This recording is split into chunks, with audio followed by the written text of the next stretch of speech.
Noël, Pâques, la Toussaint, des mots qui résonnent dans nos mémoires depuis l'enfance. Mais aujourd'hui, savons-nous encore ce qu'ils signifient vraiment ? Dans un monde où le Père Noël remplace la naissance du Sauveur, où Halloween occulte la Toussaint, où la chasse aux œufs en chocolat efface le mystère de la résurrection, nos fêtes sacrées perdent leur âme. Le commerce a pris la place du sacré, le divertissement a chassé la contemplation, et nos enfants grandissent sans connaître les racines qui ont façonné notre civilisation pendant plus de 15 siècles. Il existe un trésor oublié. Un livre écrit en 1896 par l'abbé Pradier qui nous rappelle, avec l'autorité de la tradition et la beauté de la poésie, le sens profond de chacune de nos fêtes chrétiennes. Dès son introduction, l'auteur nous avertit avec clairvoyance, un trop grand nombre de chrétiens négligents oublient de célébrer nos solennités religieuses. Et parmi ceux qui continuent encore d'y assister, combien n'en est-il pas qui ignorent l'origine et le sens des cérémonies qui s'accomplissent sous leurs yeux ? Ces mots, écrits il y a plus d'un siècle, résonnent aujourd'hui comme une prophétie. Dans ce grand livre de 492 pages, réédité et actualisé par les éditions Provobis, vous découvrirez les origines fascinantes de chaque fête. Noël, Pâques, la Toussaint, l'Assomption, la Fête-Dieu. Vous comprendrez pourquoi nous marquons nos fronts de cendres au début du carême. L'abbé Pradier nous le rappelle magnifiquement. C'est pour ouvrir cette sainte carrière en marquant avec la cendre le front coupable, selon les paroles terribles de la Genèse. Souviens-toi que tu es poussière. Vous redécouvrirez les traditions oubliées, comme les feux de la Saint-Jean dont l'auteur écrit avec émotion. Au crépuscule du 23 juin, les habitants des campagnes s'assemblent, ils dressent en pyramide quelques fagots qu'ils allument et s'allègrent innocemment à la vue des gerbes de flammes qui s'élancent vers le ciel. Vous apprendrez que la Toussaint n'est pas une fête des morts, mais la célébration glorieuse de tous les saints, instituée lorsque le panthéon païen de Rome fut transformé en église chrétienne. Vous saisirez la profondeur du mystère pascal, cette nuit sacrée où, comme l'écrit l'abbé Pradier, bien avant dans la nuit, presque à l'heure de la résurrection, commençait la célébration. Ce livre n'est pas qu'un ouvrage d'érudition, c'est un héritage vivant à transmettre. Un pont entre les générations, un trésor de sagesse pour nos enfants et petits-enfants. Car, comme le rappelait déjà le prophète Baruch, cité dans cet ouvrage, c'est que tu as abandonné la source de la sagesse. Car si tu eusses marché dans la voie de Dieu, tu serais resté dans une paix éternelle.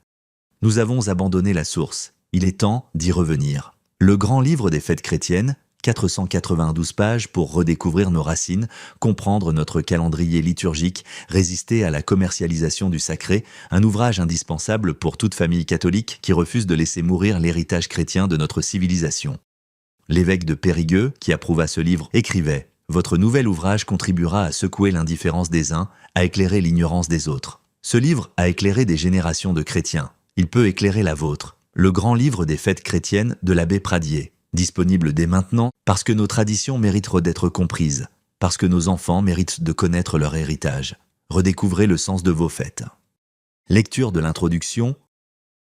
Corps et âme, nous sommes tout à Dieu, notre Créateur. L'hommage de notre âme, par les actes d'une adoration purement intérieure, ne suffit donc point à nos devoirs religieux. Il y faut aussi celui de notre corps, traduisant par un culte extérieur nos sentiments intimes de soumission, de respect et d'amour. La nature elle-même instruit l'homme de ce devoir, et tous les peuples, dès l'origine du monde, se sont accordés à suspendre leurs travaux pour consacrer certains jours à l'exercice public du culte divin. Adam et ses fils offraient en sacrifice au Seigneur les fruits de la terre et les produits de leurs troupeaux. Noé, sorti de l'arche avec sa famille, immole des victimes au Dieu vengeur qu'il a préservé des eaux du déluge. Abraham, Isaac, Jacob dressent des autels en mémoire du jour où le Seigneur leur avait apparu. Les fêtes étaient de nombreuses chez les païens et ils les célébraient surtout en Italie, en Grèce et en Égypte avec pompe et magnificence. Athènes comptait par an 80 jours où le travail était suspendu en l'honneur des dieux. Les sauvages eux-mêmes ont des cérémonies religieuses pour adorer solennellement leur divinité grossière et lui rendre grâce, par exemple, d'une victoire sur quelques tribus rivales. Lorsque Dieu se choisit un peuple, il y régla, jusqu'aux plus minutieux détails, tout ce qui regardait son culte. La loi de Moïse ordonnait d'offrir tous les jours, soir et matin, des sacrifices sanglants et non sanglants. Le sacrifice sanglant était l'holocauste de 2 agneaux que l'on immolait, l'un vers 9 heures du matin, l'autre vers 3 heures du soir. Le sacrifice non sanglant consistait en des parfums que le prêtre brûlait dans le sanctuaire sur un autel spécial. Ces sacrifices quotidiens rappelaient aux Juifs que tous les jours doivent être consacrés à Dieu par la prière, de telle sorte que la vie présente soit une image de la béatitude éternelle, où les élus adressent à la divinité des louanges et des adorations perpétuelles. Cependant, un jour de chaque semaine devait être plus spécialement réservé au Seigneur. C'était le 7e, celui que le repos du Créateur, après l'œuvre des 6 jours, avait déjà marqué d'un caractère saint. Les enfants de Dieu l'avaient observé dès le commencement du monde, et c'était sans doute en ce jour béni, de préférence à tous les autres, que le Seigneur parlait aux patriarches et que les anges du ciel venaient les visiter. Il est incontestable, dit Cornelius à Lapide, que la loi mosaïque ne créa pas le commandement du 7e jour, mais le renouvela en le formulant et lui donnant une sanction. Il existait avant Moïse comme précepte et comme enseignement divin. Il avait inauguré pour nos premiers pères l'âge heureux de l'innocence, et il reste pour leur postérité déchue un moyen de sanctification et le gage d'une alliance nouvelle avec Dieu. Voici le texte de ce commandement donné aux Juifs sur le mont Sinaï. Souviens-toi de sanctifier le jour du sabbat. Pendant 6 jours tu travailleras et tu feras tous tes ouvrages. Mais au 7e jour est le sabbat du Seigneur ton Dieu. Tu ne feras aucun ouvrage en ce jour, ni toi, ni ton fils et ta fille, ton serviteur et ta servante, ta bête et l'étranger qui est au-dedans de tes portes. Car en 6 jours le Seigneur a fait le ciel et la terre et la mer et tout ce qui est en eux, et il s'est reposé au 7e jour. C'est pour cela que le Seigneur a béni le 7e jour et l'a sanctifié. Dieu impose donc à son peuple le repos du 7e jour, en souvenir du repos où il entra lui-même après avoir créé le monde. C'est à ce même souvenir que l'on doit la division de la semaine en 7 jours, adoptée par tous les peuples. Car le temps se divise aujourd'hui dans les florissantes capitales de l'Europe, comme il se divisait à Thèbes et à Memphis, à Ninive et à Babylone, à Persépolis et à Athènes. La semaine, depuis la plus haute Antiquité, dans laquelle se perd son origine, circule sans interruption à travers les siècles, en se mêlant aux calendriers successifs des différents peuples. Il est très remarquable qu'elle se trouve la même par toute la terre. La Bible seule découvre à la science la source commune d'où cette institution s'est répandue. Dieu se reposa, dit la Genèse, il bénit le 7e jour et lui imposa un caractère saint, parce qu'en ce jour, il avait terminé l'œuvre créatrice. Et quiconque, parmi les enfants d'Israël, violait le sabbat, était puni de mort. Pendant que les Hébreux étaient voyageurs dans le désert, dit l'historien sacré, voilà qu'un homme fut pris ramassant du bois mort le jour du sabbat. La foule se saisit de lui, car il transgressait la loi du Seigneur, et ils le conduisirent devant Moïse, qui le fit mettre en prison, ne sachant de quel châtiment il devait le punir. Or le Seigneur dit à Moïse que cet homme soit puni de mort et que tout le peuple le lapide hors du camp. Le coupable fut conduit hors du camp. Ceux qui l'avaient vu ramassant du bois prirent les premières pierres pour les lui jeter. Après eux, la foule en lança contre lui un si grand nombre que son corps fut bientôt couvert. Elles formèrent en ce lieu comme un monticule qui fut longtemps montré aux enfants d'Israël pour leur rappeler que le sabbat était un jour de prière et de repos. En exigeant ainsi la cessation complète du travail le 7e jour, Dieu ménageait à l'âme des heures calmes où elle put se recueillir et monter vers lui. Or l'âme qui s'élève jusqu'au ciel redescend toute rafraîchie par la rosée de la grâce et elle porte ensuite plus vaillamment le poids des jours. Appelés par le son des trompettes aux cérémonies religieuses du jour du sabbat, les Israélites y venaient remercier le Seigneur et chanter ses louanges.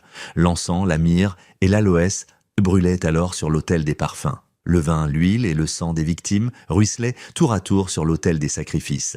Les prêtres renouvelaient sur la table d'or les pains de proposition et les Lévites chantaient des hymnes pleines de poésie qu'accompagnaient les harpes et les cithars, les psaltérions et les cymbales, les sistres et les trompettes. La prière, mêlée à cette pompe religieuse, élevait singulièrement les âmes et le peuple juif, malgré ses fautes, son inconstance et ses crimes, valait certes mieux que toutes les nations d'alors. Moïse avait établi plusieurs autres solennités, dont l'observation n'était pas moins rigoureusement prescrite que celle du sabbat. Le premier jour de chaque mois, appelé Néoménie, nouvelle lune, était particulièrement consacré à Dieu pour reconnaître les soins de sa providence qui se manifestent dans le mouvement des astres et les phases de la lune. Les œuvres serviles n'étaient pas défendues en ce jour, mais on devait le sanctifier par l'offrande de plusieurs sacrifices, dont le cérémonial était réglé par la loi. La plus célèbre des Néoménies était celle du 7e mois, correspondant à notre mois de septembre. On y proclamait, au son des trompettes, l'ouverture de l'année civile. Cette fête des trompettes était célébrée par la suspension du travail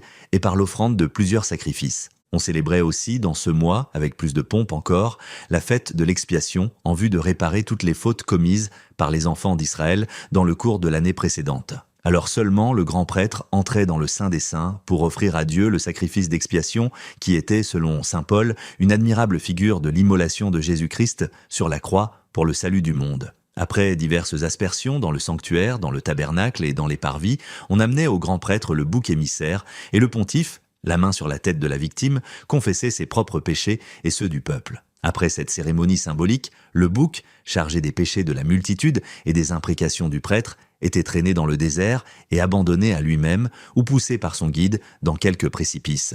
Les Hébreux chômaient encore plusieurs fêtes qui étaient une commémoration de leur histoire. Il n'est point de souvenirs durables comme ceux qui s'attachent à une pensée religieuse. Moïse le savait, et il voulut que le peuple de Dieu célébrât ses glorieux anniversaires dans les parvis du temple sous le regard de Dieu. Ainsi la religion, qui ne passe pas, donnait de la durée aux choses humaines, qui passent vite. 3 événements marquaient entre tous dans les fastes de la nation juive. Sa délivrance de la servitude d'Égypte, la publication solennelle de la loi sur le mont Sinaï, son séjour de 40 années dans le désert, 3 fêtes annuelles de la plus grande solennité devaient en perpétuer la mémoire. Pâques était l'anniversaire de la délivrance et de la liberté. C'était le jour où Israël s'était soustrait au joug des pharaons, le jour où il avait brisé les fers de l'esclavage. Le mot hébreu pacha signifie passage. Il rappelait aux Juifs leur passage de la servitude à l'indépendance et il les faisait ressouvenir en même temps d'un autre passage, celui de l'ange exterminateur qui tua tous les premiers-nés des Égyptiens. Alors que ce messager de la vengeance divine s'en allait frappant de son terrible glaive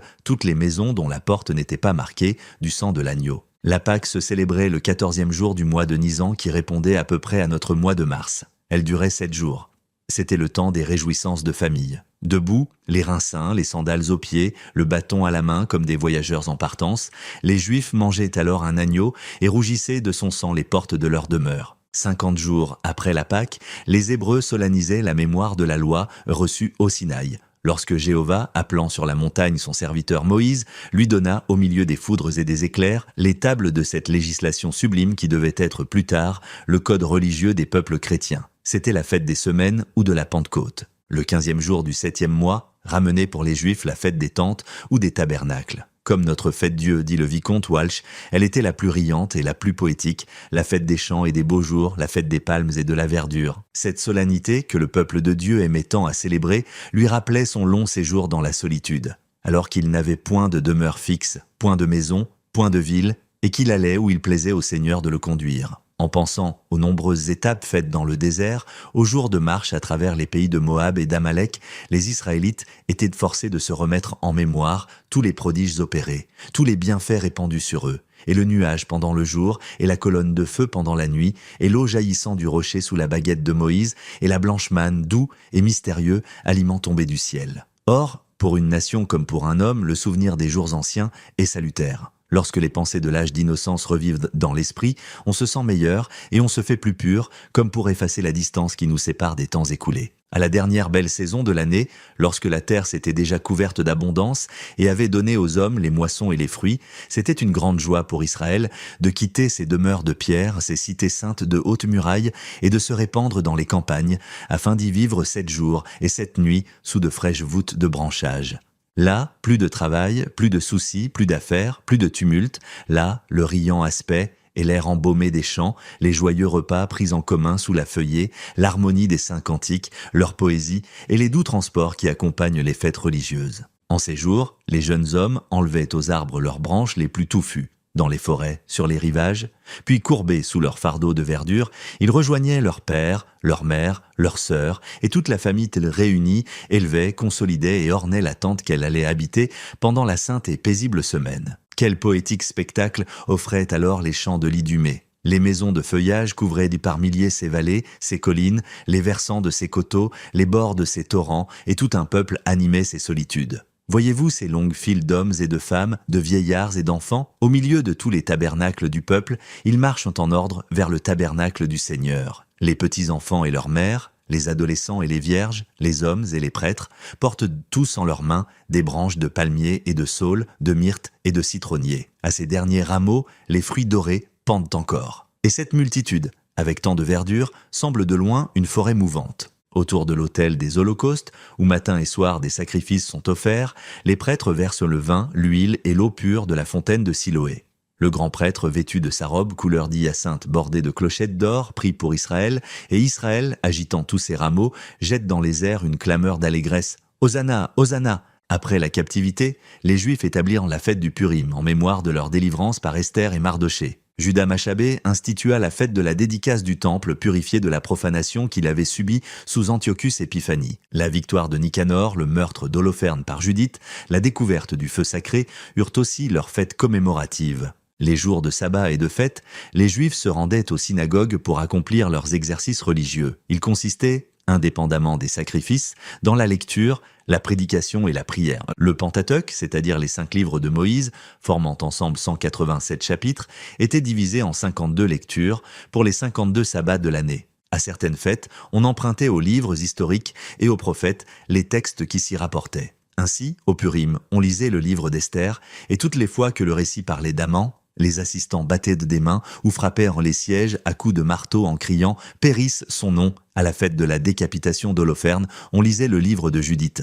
La prédication avait pour but d'expliquer et de commenter certains passages des Écritures qu'on venait de lire. C'était un des chefs de la synagogue ou, avec leur permission, un des assistants qui portait la parole. Les prières commençaient et se terminaient ordinairement par le Kaddish qui était comme le pater des Juifs.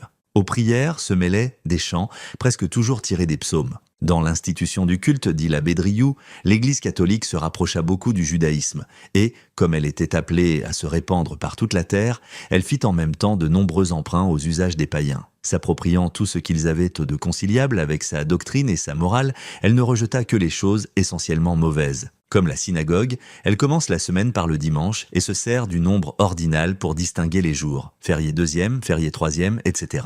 Les païens avaient donné aux 7 jours de la semaine les noms de leurs divinités. De ces dénominations d'origine idolâtrique, l'Église n'efface que la première, solidi, jour du soleil, en lui substituant le mot très heureux de jour du Seigneur, die dominica, dimanche. Les 6 autres jours continueront de s'appeler jour de la Lune, lundi, jour de Mars, mardi, jour de Mercure, mercredi, jour de Jupiter, jeudi, jour de Vénus, vendredi, jour de Saturne, samedi. De même, elle respecte d'abord la consécration faite à Dieu du samedi par la synagogue. Mais tout en l'observant, les premiers chrétiens célébraient aussi le dimanche, en mémoire de la résurrection de notre Seigneur, ce miracle des miracles qui en avait fait le jour le plus auguste et le plus solennel. Et comme c'était trop, de 2 jours par semaine pendant toute l'année, les apôtres décidèrent bientôt que le dimanche, substitué au sabbat, serait le seul jour obligatoirement chômé. Chaque église s'assemblait donc le dimanche. Le lieu de la réunion, dit l'abbé d'Arras, fut d'abord une de ces salles à manger que les latins nommaient cénacle, et qui était au ro des maisons. Plus tard, la persécution obligea de se retirer dans les cryptes ou caves souterraines formées par les carrières hors des villes. Telles étaient les catacombes que l'on voit encore à Rome. L'objet capital de ces assemblées était la célébration du sacrifice, auquel on donnait les différents noms de scènes, de fractions du pain, d'oblation, de collecte, d'eucharistie, de liturgie. Il n'y avait qu'un sacrifice dans chaque église. Il était offert par l'évêque, assisté de ses prêtres. La célébration ne pouvait en être faite par les prêtres qu'à défaut de l'évêque, absent ou malade. L'ordre de la liturgie a changé selon les temps et les lieux. On y a retranché ou ajouté quelques cérémonies, mais l'essentiel est toujours resté le même. Voici ce que nous en trouvons écrit dès les premiers temps. Après la prière, on lisait quelques passages d'abord de l'Ancien Testament, puis du Nouveau. La lecture de l'Évangile était suivie de l'explication qu'en donnait l'évêque, en y ajoutant les exhortations convenables aux besoins de son troupeau. Cette première partie du sacrifice était la seule à laquelle les catéchumènes, c'est-à-dire ceux qu'on instruisait dans la foi et qui n'étaient pas encore baptisés, eussent le droit d'assister. Après qu'on les avait fait se retirer, on offrait les dons, c'est-à-dire le pain et le vin mêlés d'eau, qui devaient être la matière du sacrifice. Le peuple se donnait alors le baiser de paix, les hommes aux hommes, les femmes aux femmes, en signe de parfaite union. L'action du sacrifice commençait ensuite.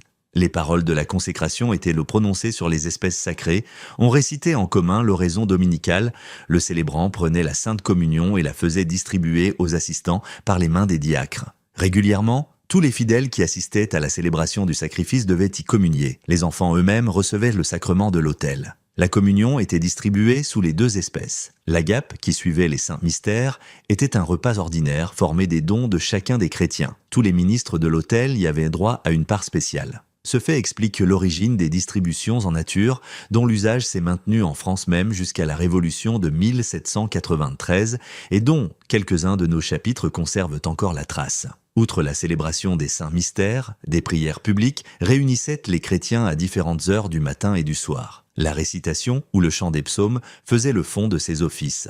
Les matines semblent avoir succédé au sacrifice du matin de l'ancienne loi. Les vêpres tenaient la place du sacrifice du soir et ont été institués pour sanctifier le commencement de la nuit. On les nommait quelquefois lucernarium, la prière des lampes, parce que c'était l'heure où l'on commençait à les allumer. Les prières de tierces, de sextes et de nonnes passèrent aussi dans les usages chrétiens, qui les conservèrent après les avoir reçus des Juifs.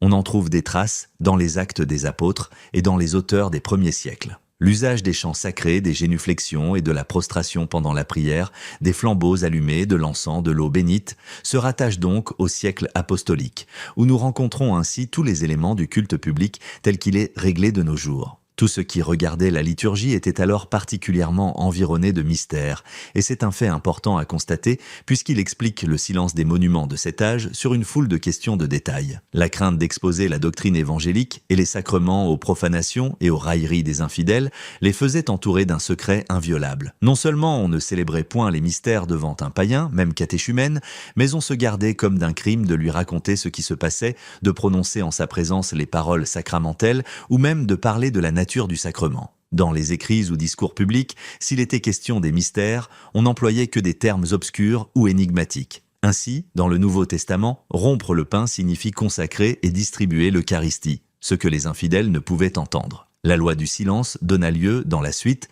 aux calomnies les plus absurdes contre les chrétiens. Les apologistes alors élevèrent la voix et la nécessité de défendre l'Église contre les accusations de ses ennemis fit passer par-dessus la règle moins importante du secret.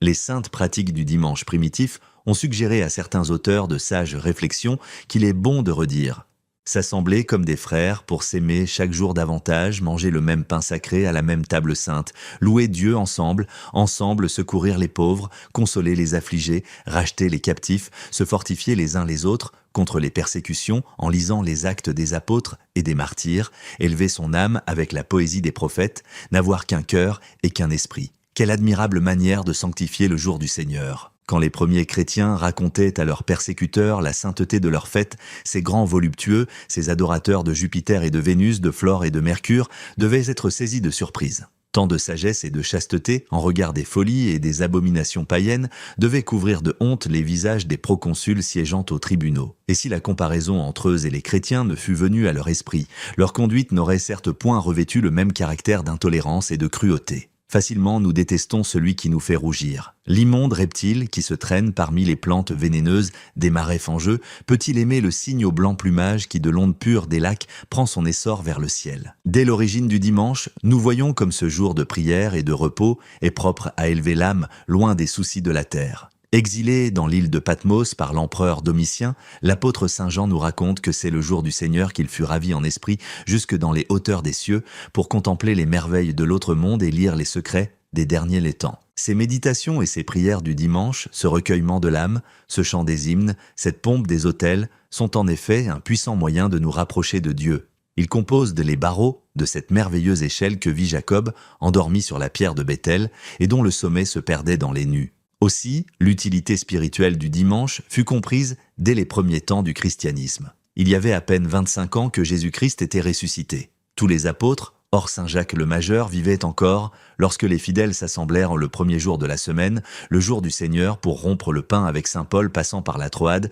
pour se rendre à Jérusalem. Dans cette assemblée, l'apôtre prêcha et ressuscita un mort. Constantin le Grand, converti par la croix, fit célébrer le dimanche dans tout l'Empire romain et voulut que son édite eût toute sa force dans les armées. Soldat, il savait par expérience que la religion donne aux soldats leur meilleur courage. Vers la fin du règne de Constance, fils et successeurs de Constantin, le concile de Laodicée renouvela l'ordre de chômer le dimanche. 100 ans après, l'empereur Léon défendit tout acte de plaidoirie ou d'exaction en ce saint jour. Il y prohibait aussi les représentations du théâtre et les jeux du cirque, amusements profanes qui pouvaient plaire à l'esprit, mais ne le sanctifiaient pas. Certes, le travailleur qui a peiné toute la semaine pour gagner son pain a besoin de repos, mais le trouverait-il dans le tumulte et l'agitation? Le voyageur fatigué se délasse à l'ombre des arbres qui bordent le chemin. Ainsi, l'homme qui veut reprendre des forces pour la route souvent âpre et difficile de la vie doit se reposer à l'ombre de l'autel. Y serait-il seul qu'il y goûterait déjà un charme salutaire, mais toute sa famille s'y assemble à jour fixe, et c'est en compagnie de son père et de sa mère, de sa sœur et de son frère, de sa femme et de ses enfants, qu'il viendra dilater son âme sous le regard de Dieu. Semblable repos ne passe-t-il pas tous les autres? Et quels avantages encore sous le rapport purement humain dans cette assemblée des fidèles d'un même pays? Tels hommes qui ne se rencontreraient presque jamais se trouvent ensemble tous les 8 jours en présence du Dieu qui lit au fond des cœurs, et si des sentiments de rancune ou de haine les animaient alors, une sainte pensée désarmera leur colère. N'en doutons pas, des chrétiens qui se seraient détestés toute leur vie apprennent à ne plus se haïr en priant côte à côte au pied des autels. Il leur faut bien des sentiments fraternels puisqu'ils appellent Dieu notre Père. Cet avantage social justifierait à lui seul le repos sacré du dimanche. Mais des pensées plus hautes animaient les apôtres dans son institution. Dès que l'oiseau se sent des ailes,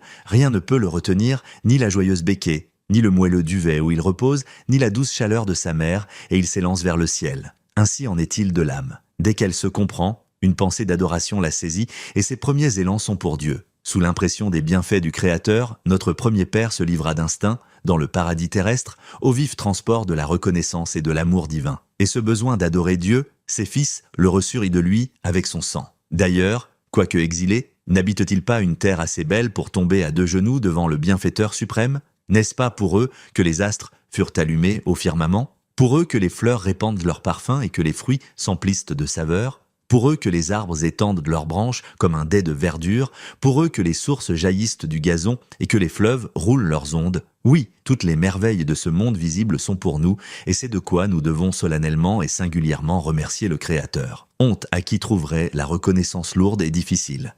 Les cœurs ingrats sont de tristes cœurs, ils ressemblent à ces fruits que le soleil ne peut mûrir, et qui n'ont ni parfum ni saveur. Mais le dimanche des chrétiens a d'autres souvenirs. C'est un dimanche que Jésus-Christ est ressuscité. C'est un dimanche que l'Esprit Saint est descendu sur les apôtres. Jésus, vainqueur de la mort et glorieux, après avoir racheté le genre humain par son trépas sur le calvaire, l'Esprit de Dieu, armant de sa force les apôtres, au cénacle, afin qu'ils soient capables de lui conquérir le monde, n'y a-t-il pas dans ces événements de quoi toujours bénir, ici-bas et dans l'éternité? Or, pour s'abandonner à ces grandes pensées de la foi, il faut à l'homme des loisirs que les préoccupations du monde ne viennent point troubler. Et comme notre cœur est plus mobile que les eaux, Dieu lui offre un refuge dans son sanctuaire, maison du silence et des cérémonies saintes, le silence de l'Église. Mais il saisit les âmes, il leur parle, il leur donne des ailes pour les faire voler vers les régions qu'habite l'infini. Les cérémonies saintes, mais elles défatiguent l'homme et l'enchantent. Le prêtre en aube blanche priant à l'autel où, parmi les fleurs, brillent les reliquaires et les chandeliers d'or. Les enfants de chœur en robe rouge, qui tiennent des cierges à la main, présentent le vin et l'eau, balancent les encensoirs et modulent sur des tons argentins les cantiques sacrés, la grande voix du peuple répondant de la nef aux mélodies du sanctuaire, l'orgue qui soupire de suaves harmonies ou lance des notes éclatantes comme la trompette. Ce spectacle remplit l'âme des plus pures délices, elle sent que Dieu est là, comme dans le ciel avec ses saints, avec ses anges, ou plutôt, elle ne voit plus la terre et se croit déjà aux portes du paradis. Le pain rompu entre les fidèles, les dons faits aux pauvres, la lecture des livres saints, tous les souvenirs du dimanche primitif se sont conservés parmi nous. En mémoire du pain distribué aux fidèles, voici le pain béni dont deux choristes présentent la corbeille recouverte de sa nappe blanche. En mémoire des dons volontaires pour le soulagement des pauvres et le rachat des captifs, voici le prêtre et les confrères quêtant des offrandes. Ceux-ci demandent pour les pauvres malades, ceux-là pour les petits orphelins. Cette jeune fille recueille dans sa bourse de velours bleu de quoi parer l'autel de la Vierge. Ce vieillard au baudrier noir semé de larmes d'argent est un membre de la confrérie de la Bonne Mort. Les aumônes qu'il reçoit procurent des cercueils aux pauvres. En mémoire de la lecture des livres saints, faite autrefois par les diacres, voici le prêtre en chair, il lit l'évangile du jour et fait prier pour les pontifes et les rois, les riches et les pauvres, les malades et les affligés, les orphelins et les veuves. Comme la messe, l'office du soir est plein de poétique beauté. Les vêpres ont leurs psaumes et le salut ses hymnes, ses cierges et son encens. Lorsque le prêtre vient s'agenouiller, vêtu du pluvial, devant l'autel où l'hostie sainte rayonne dans son soleil d'or, les âmes pieuses redoublent de ferveur, l'orgue fait entendre ses plus graves accords, et les chants ne sont plus qu'une prière. Le moment est venu d'adorer Jésus-Christ et de recevoir sa bénédiction. La lumière est alors moins vive à travers les vitraux, et, de chaque côté du tabernacle, les flammes des cierges brillent comme des étoiles. Heure mystérieuse, qui n'est plus le jour, qui n'est pas encore la nuit, et que beaucoup, pour prier, préfèrent à l'éclat du plein midi, car si la dévotion leur tire alors des larmes, ils n'ont pas à craindre qu'on les voie couler. Ainsi, depuis le lever du soleil jusqu'à son coucher, le jour du Seigneur est saint. Entre les offices, les familles chrétiennes ont goûté un repos rempli de bonnes œuvres et d'édifiantes paroles. Les enfants sont venus s'asseoir à la table du Père et de l'Aïeul. Ensemble, ils ont parlé du prône et des fiancés publiés à la messe, et la mère, dame de charité, a redit devant les convives quelles sont les misères à secourir dans le quartier. Pour ceux qui savent ainsi le sanctifier, le dimanche passe doucement. La prière, la charité, les joies innocentes, les réunions de famille, les loisirs paisibles le remplissent. Et quand ce jour est fini, quand il va rejoindre les autres dans l'abîme du passé, il y tombe radieux du bien qu'il a vu faire et parfumé de l'encens brûlé devant les autels. Outre le dimanche, l'Église eut, dès le principe, comme la synagogue, ses jours de fêtes solennelles. Les chrétiens n'avaient-ils pas, eux aussi, de grands souvenirs à célébrer? La naissance et la mort de l'homme-dieu, son adoration par les mages, sa résurrection, son ascension, la descente du Saint-Esprit étaient des événements trop précieux pour que leur anniversaire ne fût pas l'objet d'un culte particulier. Aussi les apôtres, usant de leur pouvoir suprême, établirent-ils les fêtes de la Noël et de l'Épiphanie, de la Passion et de Pâques, de l'Ascension et de la Pentecôte. D'autres, en l'honneur de la Sainte Vierge et des saints, furent établis dans la suite par les papes et les évêques, souvent même par le peuple avec le consentement et l'approbation de l'Église.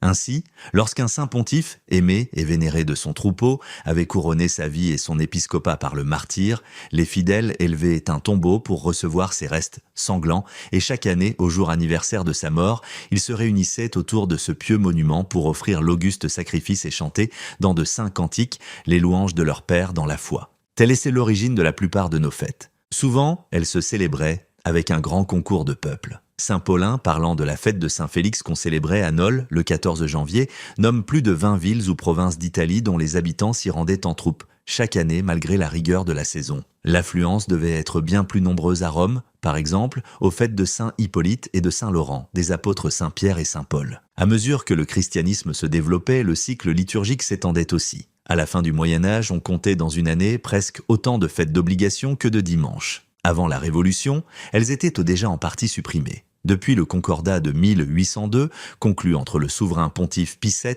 et le premier consul Napoléon, il ne reste plus en France que 4 fêtes obligatoires: Noël, l'Ascension, l'Assomption et la Toussaint. La célébration solennelle de l'Épiphanie, de la Fête-Dieu, de la Saint-Pierre et de la fête patronale est renvoyée au dimanche suivant. De graves raisons portèrent l'Église à opérer ce changement dans sa discipline. Au siècle du Moyen-Âge, la France et l'Europe presque entière vivaient sous le régime féodal. Les seigneurs possédaient alors de grands domaines appelés fiefs, dont les habitants étaient leurs serfs, c'est-à-dire leurs serviteurs. Ainsi, la plupart des paysans ne possédèrent rien en propre. Ils donnaient le travail de leurs bras aux seigneurs, qui devaient, en retour, les nourrir et les vêtir. Or, en multipliant les fêtes chômées, l'Église avait adouci les rigueurs de la servitude, puisqu'en ces nombreux jours de repos, les serfs étaient nourris aux dépens de leurs maîtres. Mais lorsque le souffle puissant des révolutions eut emporté le régime féodal, les serfs émancipés travaillèrent pour leur compte. Alors, le motif même qui avait déterminé l'Église à multiplier les fêtes dans l'intérêt des pauvres lui fit augmenter les jours de travail nécessaires